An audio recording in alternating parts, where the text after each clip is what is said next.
शुरू करते हैं आपकी वर्कशीट नंबर 47। ये वर्कशीट आपकी 6 to 8 क्लास की वर्कशीट है। मैं बना रही हूँ, आप लोग ले लेंगे। इसके अलावा मैं KG to 2nd and 3rd to 5th class की वर्कशीट भी बनाती हूँ, तो आप लोग उसे भी ले सकते हैं। ठीक है, चलिए शुरू करते हैं। तो ये वर्कशीट आपकी यानी वर्कशीट नंबर 47 ये आपकी फ्राइडे की वर्कशीट है। इसके अलावा ये वर्कशीट आपकी दोनों लैंग्वेजेस में आई है, इंग्लिश में भी आई है और हिंदी में भी आई है। ठीक है, और मैं दोनों में बनाऊंगी, लिंक डिस्क्रिप्शन में शेयर कर दूंगी, आप लोग वहाँ से दूसरे लैंग्वेज की वर्कशीट ले सकते हैं। ठीक है, और इसका जो सब्जेक्ट है वो आपका SST है, यानी कि सोशल स्टडी। ओके, तो ये आपका SST सब्जेक्ट है, आप लोग इसे SST की कॉपी में ही करेंगे। चलिए शुरू करते हैं। तो सबसे पहले आप लोग इसे अच्छे से लेबल कर लेंगे, वर्कशीट 47 डाल देंगे, डेट डाल देंगे, अपना नाम, अपने क्लास टीचर का नाम और अपना क्लास, जो भी आपका क्लास है आप लोग लिख लेंगे। चलिए अब देखते हैं कि इस वर्कशीट में हमें करना क्या है। यहाँ लिखा है, भारत में कानून बनाने की सर्वोच्च संस्था भारतीय संसद है, यानी कि जो भारत में इस कानून बनाते हैं उसका सबसे जो ऊंचा है, जो हेड ऑफ द डिपार्टमेंट है, वो कौन है? संसद है। ठीक है, भारतीय संसद के 3 अंग, यानी कि भारतीय संसद जो है वो 3 हिस्सों में डिवाइड है। कौन कौन? पहला है राष्ट्रपति, दूसरा है लोकसभा और तीसरा है राज्यसभा। ठीक है, राष्ट्रपति का चुनाव लोकसभा, राज्यसभा एवं राज्य विधानमंडलों के निर्वाचन सदस्य करते हैं।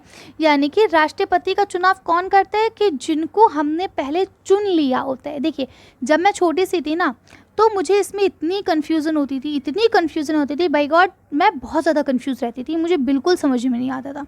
लेकिन अब मैंने उसकी ना एक ट्रिक बनाई है अपनी तरफ से, वो ट्रिक मैं आपके साथ शेयर करती हूँ। देखिए क्या है, आपने देखा होगा कि आपके पेरेंट्स 2 बार वोट डालने जाते हैं। कितनी बार?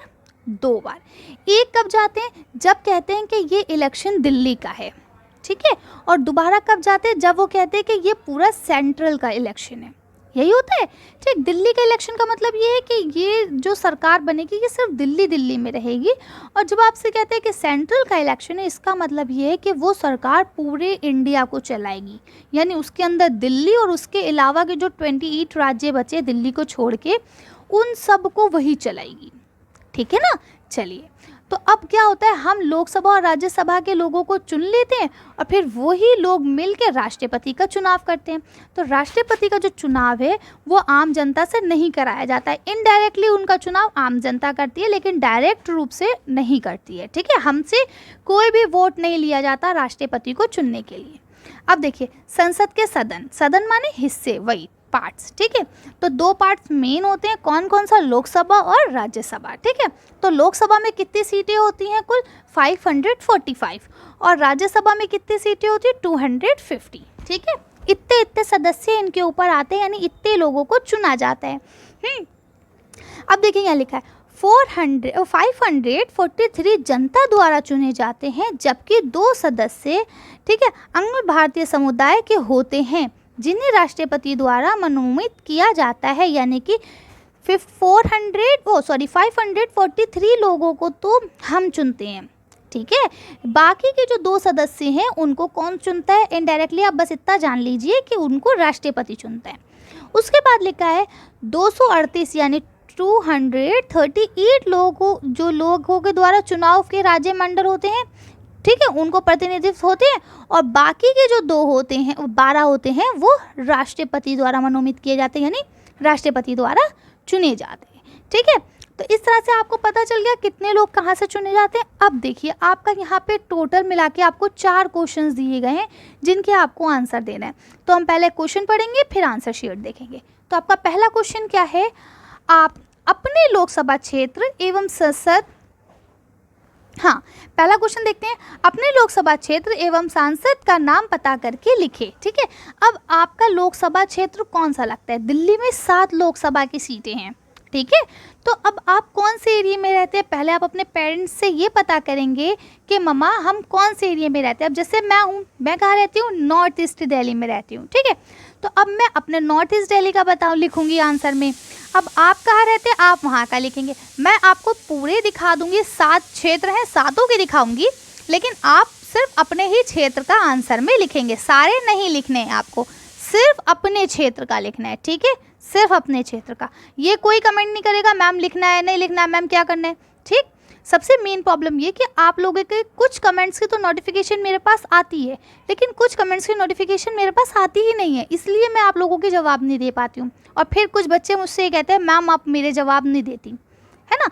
तो बेटा आप लोग ऐसे परेशान मत हो, मैं आपकी सारी कन्फ्यूजन्स को दूर करती हूँ। जब भी मुझे मौका मिलता है मैं बाकायदा वीडियो खोल के आपके कमेंट्स चेक करती हूँ, क्योंकि मेरे पास नोटिफिकेशन नहीं आ पाती है कुछ कमेंट्स की, ठीक है। तो मैं आपके बता देती हूँ दोबारा से कि आपका जो ये पहला क्वेश्चन है इसमें सिर्फ आपको अपने क्षेत्र का लिखना है। चलिए आंसर को देख लेते हैं।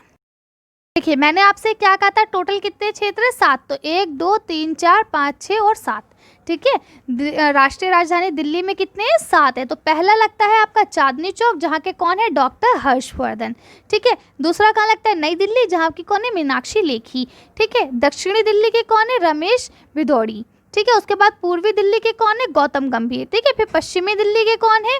परवेश साहिब वर्मा, ठीक है। उत्तर पूर्वी दिल्ली के कौन है? मनोज तिवारी, ठीक है। और उत्तर पश्चिमी दिल्ली के कौन है? हंसराज हंस, ठीक। तो अब आप देख लेंगे कि आप कहाँ रहते हैं। आप अपने पेरेंट्स से पूछेंगे कि हम कहाँ रहते हैं, मम्मी हमें बताइए, और उसके हिसाब से एग्जाम्पल के तौर पे अगर मैं कहूँ कि आप उत्तर पूर्वी दिल्ली में रहते हैं, तो सिर्फ आपको पहले के आंसर में क्या लिखना है? उत्तर पूर्वी दिल्ली मनोज तिवारी जी, ठीक है। बस बाकी के जो ये 7, बाकी के जो 6 बचे उसको आपको नहीं लिखना है पहले आंसर में, ठीक है।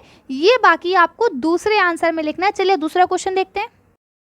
आपका दूसरा जो क्वेश्चन है उसमें ये लिखा है, पता लगाइए कि राष्ट्रीय राजधानी क्षेत्र दिल्ली के कितने सांसद लोकसभा में हैं एवं कितने राज्यसभा में हैं, ठीक है। उन सभी के नाम लिखिए। तो अब देखिए अभी आपको पता है 7 सांसद थे, ठीक है।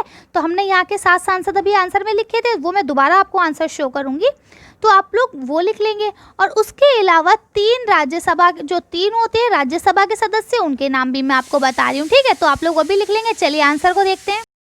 तो अब आप लोग पहले इन 7 को लिख लेंगे। ये आपका सेकंड क्वेश्चन है, इसमें आप लोग ये 7 को लिखेंगे, ठीक है। चांदनी चौक के हर्षवर्धन, नई दिल्ली के ये, दक्षिणी दिल्ली, पूर्वी दिल्ली, पश्चिमी दिल्ली, उत्तर पूर्वी दिल्ली, उत्तर पश्चिमी दिल्ली, 7 लिखने हैं इसमें आपको।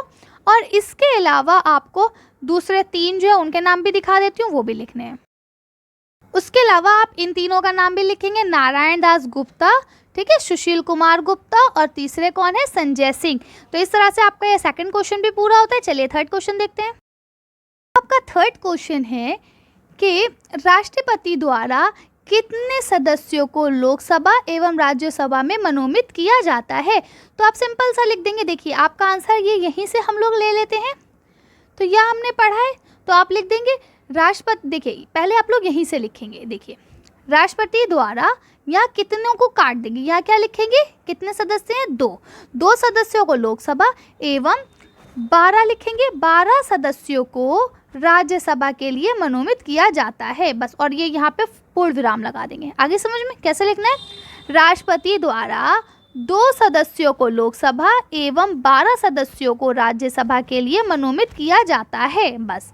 यह जा सकता है, ठीक है।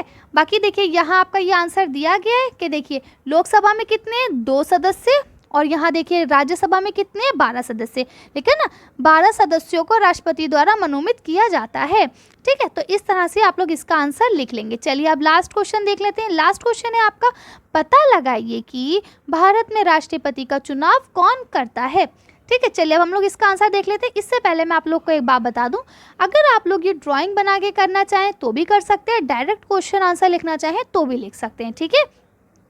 इसमें कोई भी ये नहीं कहेगा कि मैम कैसे करना है, ठीक। आप लोग क्वेश्चंस लिखेंगे और आंसर दे देंगे। चलिए फोर्थ का आंसर हम लोग देख लेते हैं। देखिए ये जो क्वेश्चन था आपका, इसका आंसर वैसे तो ऊपर भी दिया गया है, लेकिन मैंने इसका आंसर थोड़ा सा अलग करके लिखा है ताकि आप लोग इसे अच्छे से समझ सके। भारत के राष्ट्रपति का चुनाव अनुच्छेद 55 के अनुसार, ठीक है। कौन से अनुच्छेद में लिखा है? ये हमारे जो संविधान है, यानी जो हमारी किताब है ना, संविधान की जो बुक है, उसमें क्या लिखा है? ये लिखा है कि अनुच्छेद 55 के तहत लोकसभा, राज्यसभा और जो राज्य विधानमंडल हैं उनके निर्वाचित सदस्यों द्वारा ही उनको राष्ट्रपति को चुना जाता है या उनका चुनाव किया जाता है, ठीक है। तो इस तरह से आप लोग ये आंसर लिख लेंगे। अगर आपको हमारी वीडियो पसंद आई हो तो प्लीज़ इसे लाइक और शेयर करें। अगर अभी तक आपने हमारे चैनल को सब्सक्राइब नहीं करा तो प्लीज़ हमारे चैनल को सब्सक्राइब करें। Thank you for watching.